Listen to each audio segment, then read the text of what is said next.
All right, so welcome to the Secret Garden, everybody. And we have a special guest today that I'm excited to introduce. Some of you may have already listened to the audio clip that I posted in the chat about some of the experiences that I've had. And I can honestly say that I can still go back to some of the places where um, Melissa just seemed to have the key and open doors for me, and I can go back into those places and resonate with the peace and the love that I felt when I entered in at that time. And so it's still continuing to um, really bless me in profound ways. And the thing that's unique about Secret Garden for many of us, Melissa, I know that we talked about it a little bit, but most of us come from a church background, and we still really love God and Mhm. love Jesus and all that, but we don't really know how we fit in anymore to traditional Christianity and Mm. spirituality. And so we're navigating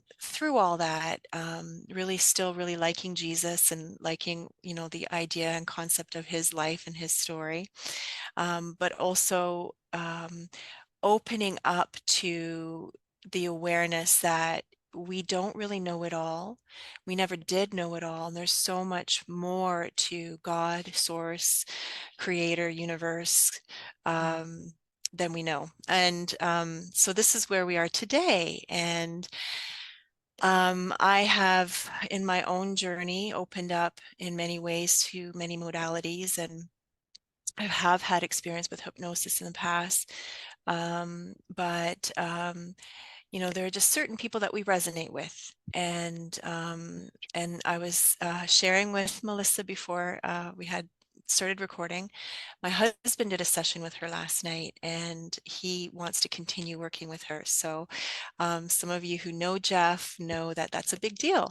And so, and we know that it is Melissa's higher self and her guides, her angels, and Christ in her. And so, yeah, we don't look to the flesh, we look to the bigger picture. I welcome those who have joined, and I'd like to introduce you to Melissa. I'm just going to read a little bio that Melissa sent. Melissa has been on her spiritual journey for many years now. She was an introspective child interested in the martial arts, especially the mystical philosophy of it all. Even still, with both college and career, Melissa took the traditional corporate route, which lasted over 35 years. And during that time, sadly, her mom passed away.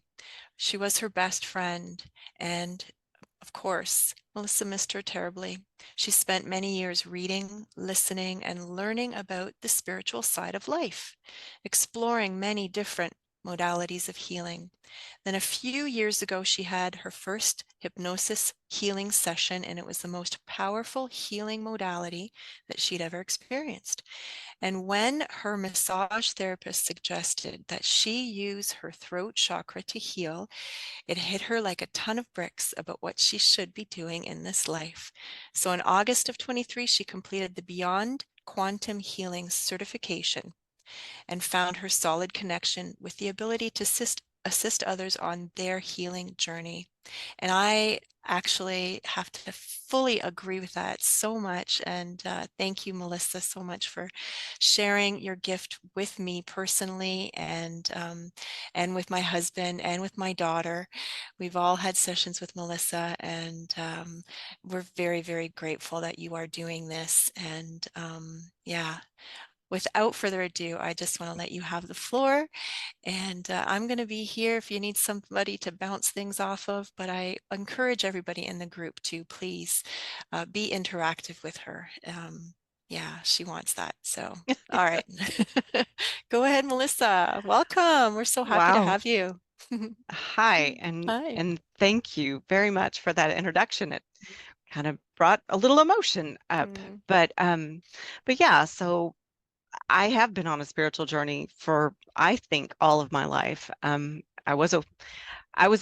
use the word introspective, but I feel like I was kind of termed a weird child.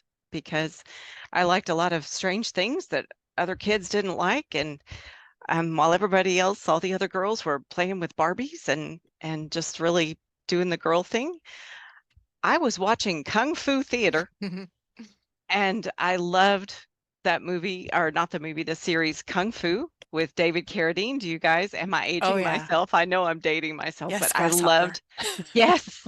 And I just resonated with that character so much. And I did start my martial arts career at 14. I was super lucky.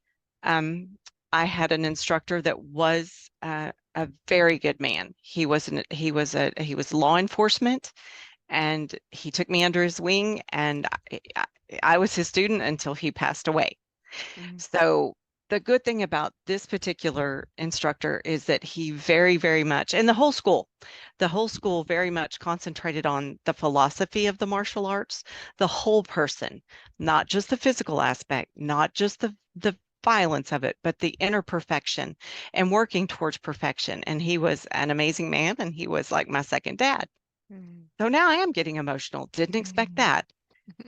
But at any rate, life happens. I grew up, the dollar was important. So I did go into a very corporate career.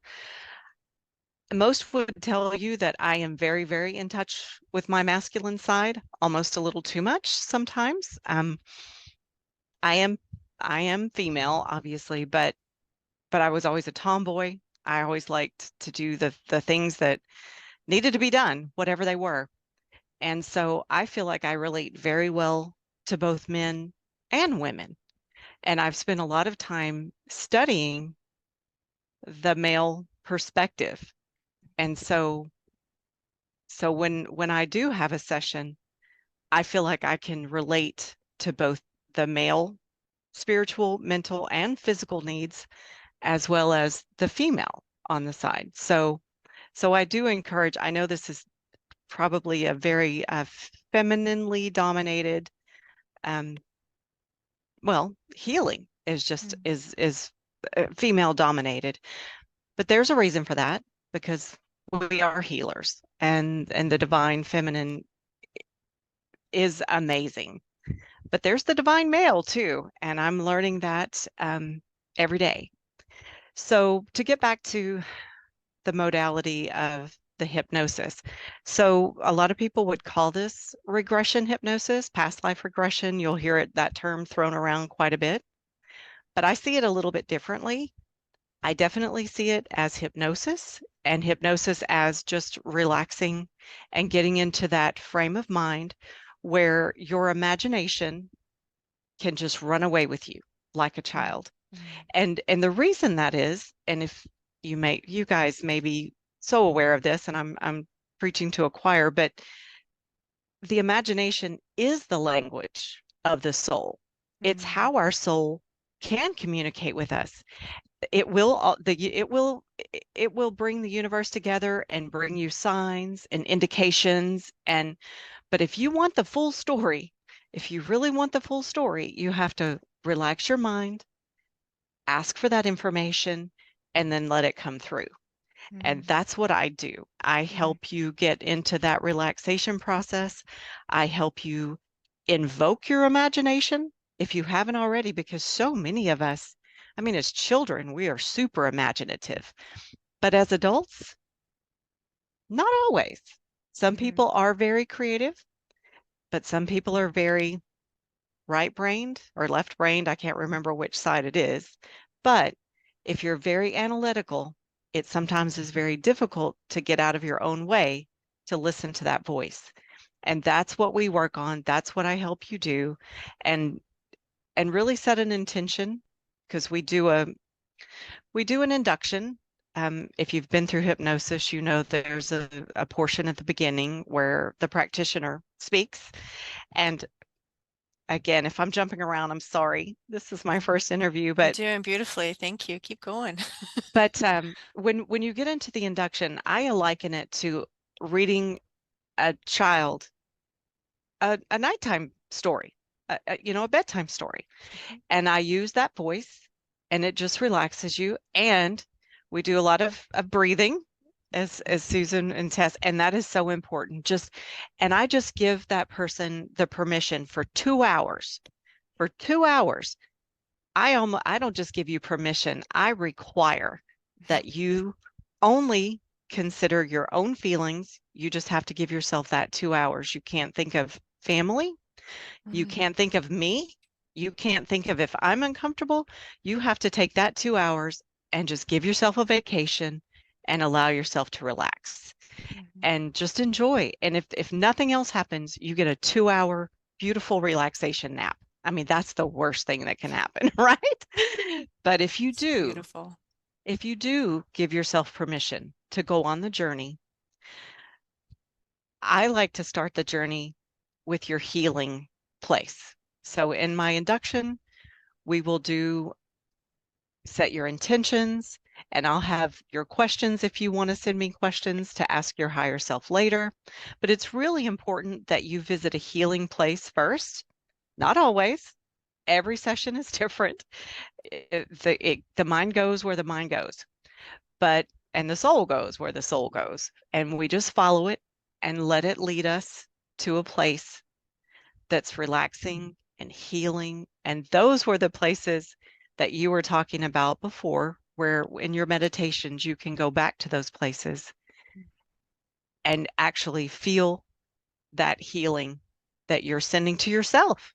And Yeah. that's basically what you're doing. You're just finding your happy place, wherever If I that can was. just jump in and just Yes, give ma'am. my Please little two do. cents there, because the truth is, Absolutely. it's not even in meditation. Like if I am in a Oh, moment where I feel like I could really use a hug right now, I find myself going back to that place. I don't know if you remember our session, but I was I in do. this place that you said perhaps sounded like, and I can't remember his name, the person that you told me who was the channeler for this particular a planet, I guess. The Andromeda, I guess, is what you were kind of liking it to, Oh, because they were right. in those pods, Yes. and I felt so welcome in that space with these beings. I felt so welcome and very familiar. And anyway, it was a beautiful sensation. And so if I'm going through my day and I feel like, oh, I just really, I've lost that attachment to loving myself that way, Mm, I can go back to that place. And I just like bring my imagination back there. And I remember, oh, yeah, wow, that's how they loved me. They just totally loved me. And so I've had experiences before. Now, because we're, a Christian community where, I kind of relate to Jesus in that way, but he's much bigger than just the flesh and blood that we kind of attribute him to be. He really is Christ. He's mhm. everything. Like we're everything. We're all one. And so why can't I also feel welcomed by this group of beings who also represent Christ? Anyway, I'm on my soapbox here because I'm always trying to get us to think differently about God and Jesus and stuff. But the truth is, going back to that place from that you unlocked for me with your beautiful, so in tune to the spirit heart, because that's exactly how I see you're very in tune with the spirit, and you were just right along with me, journeying with me there, and you opened up this world to me. I can go into that place and I can feel that love and support. And I don't even know if they were my guides, part of my guides, maybe some of my guides. I don't know. I don't know how to label it, but I have this tangible sensation now that I can tap into that brings me a feeling of security, stability, love, support. Support's a big one. I don't think I've felt support for most of my life, if not all of my life. To feel that support energetically has been really um, solidifying. If I can use that word, it's really made me feel much more solid, much more grounded in my body and in my life. So, yeah, I don't even know where we were going, Melissa, but Well, and that's the beauty of it. I mean, and I love what you said about you unlocked it because Mhm. all I did was make the space. And it doesn't take someone like me, and I'll be very honest, it doesn't take someone like me necessarily for you to get there. to find that place, to recognize your guides, your spirit. And and quite frankly, I love what you said about you don't know if they were your guides or they were just beings. Mm. Well, I've kind of found out through a lot of sessions, they don't necessarily want to be labeled. Oh, They wow. just are. Mm-hmm. They just are there and they Mm-hmm. are just around you and they don't necessarily want a name. Not all of Beautiful. them come, but some of them do. Some of them want a name and some of them don't. And it's just it is what it is. And Mm-hmm. I've even been told in sessions that I can't remember if it was I think it was regarding a planet, but they said there is no earthly name for here. Wow. So you just have to remember it by the energy Oh, that you wow. feel. And it's like, okay. And so in that time, during a session such as that, I'll say, okay, maybe I did this in your session. Sometimes I'm guided to say, hey, take a snapshot right here, right now, feel the energy and just soak it in. I do that a lot Mm-hmm. because I do want people to be able to go back to that space that where they made the connection and just their happy place for healing and Yeah. rejuvenation and feeling home. Mm-hmm. So Yeah, maybe it's that's where we were beautiful. going.